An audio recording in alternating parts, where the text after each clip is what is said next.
Hello guys, welcome back to the strength forever. Hope you are doing well and making good investments. बात करेंगे जियो financial services limited के बारे में। काफी session हो चुके हैं, एक ही रेंज पर पकड़ के बैठा हुआ है भैया, करे तो करेगा। और साथ में क्वार्टर वन की डेट आई है, कोई कंपनी ने नंबर अनाउंस अभी नहीं करे हैं, सिर्फ और सिर्फ डेट आई है। लेकिन एक प्री एनालिसिस क्वार्टर वन की पॉसिबिलिटीज का मैं आपके साथ ऑलरेडी हेल्ड कर चुका हूं चैनल पर, तो प्लीज जाकर के देखना, ताकि एक ना ग्लिम्स हमें वहां पर रहता है कि क्या पॉसिबिलिटी है कि कंपनी आने वाले क्वार्टर क्या नंबर दे सकती है। उस चीज की पॉसिबिलिटी आपको मिल जाती है। क्योंकि देखो, कई बार क्या होता है ना कि कोई कंपनी किसी पर्टिकुलर क्वार्टर में एक बहुत बड़ा बेंचमार्क लेकर के आती है पास्ट पैटर्न्स के अकॉर्डिंग, और वो हर क्वार्टर में बेंचमार्क लेकर के ही आ रही है। ठीक है, तो आपको एक पता चल जाता है कि कंपनी बेंचमार्क लेकर के आने वाली है, तो ऐसे में प्री रैली कई बार देखने को मिलती है।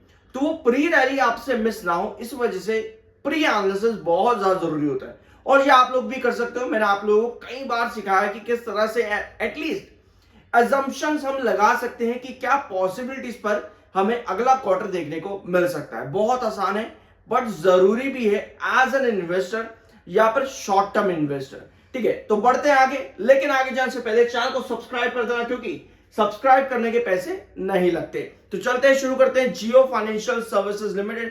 पहले आते हैं खबर पर। देखो, जियो ब्लैक रॉक म्यूचुअल फंड, ये अपडेट आपने बहुत सुनी होगी मेरे चैनल पर। ठीक है, अब ये अपडेट इसलिए इंपॉर्टेंट है क्योंकि यहां से जितना भी रेवेन्यू या प्रॉफिट कंपनी कमाएगी, क्या वो जियो फाइनेंशियल सर्विसेज में ऐड ऑन होगा, ये एक बड़ा सवाल है। क्योंकि अगर ये अलग एंटिटी में गिना जाएगा, तो ऐसे में क्या जियो फाइनेंशियल सर्विसेज की अदर इनकम में ये अमाउंट लगाया जाएगा।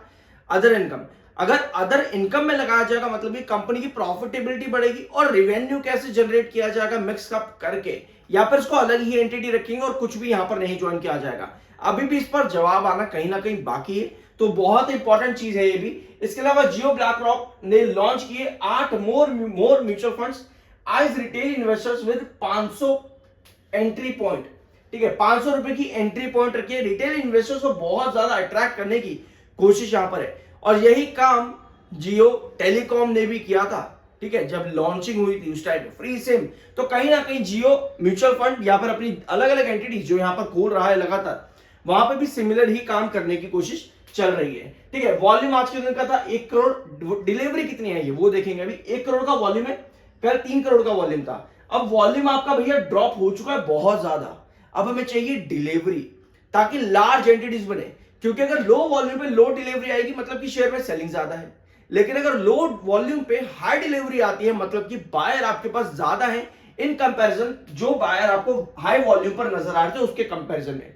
ठीक है, तो आज 1 करोड़ का वॉल्यूम आया, यानी कि वॉल्यूम आपका रेगुलर मंथली और वीकली बेस पर गिरा है। पहले एक बार क्वार्टर वन की डेट यहां पर नोट कर लो। थर्सडे 17 जुलाई को कंपनी अपने क्वार्टर वन के नंबर्स देगी। ये कंपनी ने डेट मेंशन यहां पर कर दी है। प्री एनालिसिस मैंने आप लोगों के साथ ऑलरेडी ले लिया है, तो जरूर जाकर के देख लेना। लेकिन अगर ज्यादा मेहनत नहीं करना चाहते कि भैया कौन सा वीडियो में बताया है जाकर के सर्च करें, नहीं करना चाहते मेहनत, तो कोई बात नहीं, सब्सक्राइब कर दो, ताकि जैसे ही मैं फिर से आपके साथ एक प्री एनालिसिस लेकर के आऊं, आपको वो वाला वीडियो मिल जाए एटलीस्ट नोटिफिकेशन के जरिए। ठीक है, तो 17 जुलाई की कंपनी की डेट है, ये यहां पर आप नोट कर लो। इसके साथ में आज के दिन की डिलीवरी 39.29% है, जो कि वीकली, मंथली और रेगुलर बेसिस पर हाई है क्या, देखते हैं एक बार। ठीक है, आज 39% की डिलीवरी है, जो कि आपकी रेगुलर बेसिस, वीकली और मंथली बेसिस पर हाई है।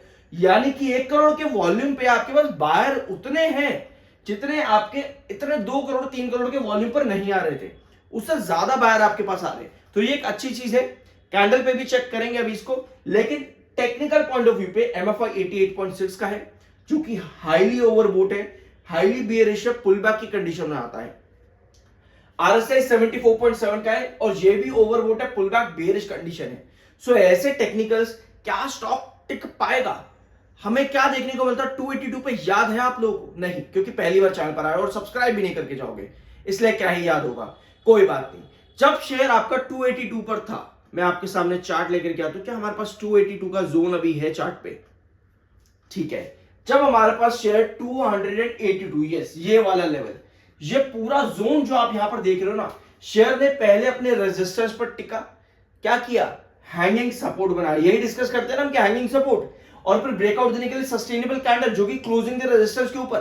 तो ये 282 का रेजिस्टेंस की बात मैं क्यों कर रहा हूं आपके सामने, क्योंकि 282 के रेजिस्टेंस पर भी आपके जो टेक्निकल्स थे वो 70s 80s की रेंज पर थे, लेकिन स्टॉक ने क्या किया, कंसोलिडेट किया लगातार। जितना कंसोलिडेट स्टॉक करता अपने हाईली बियरिश टेक्निकल्स पर और रेजिस्टेंस जोन पर, उतनी हाई पॉसिबिलिटी होती है कि वो टेक्निकल्स आपके कूल डाउन होकर के नीचे आए और न्यूट्रल हो जाए। और जितना जल्दी ये होता है उतनी हाई पॉसिबिलिटी होती है कि वो फर्दर उस पर्टिकुलर रेजिस्टेंस को ब्रेकआउट करके शेयर नया रेजिस्टेंस बनाएगा।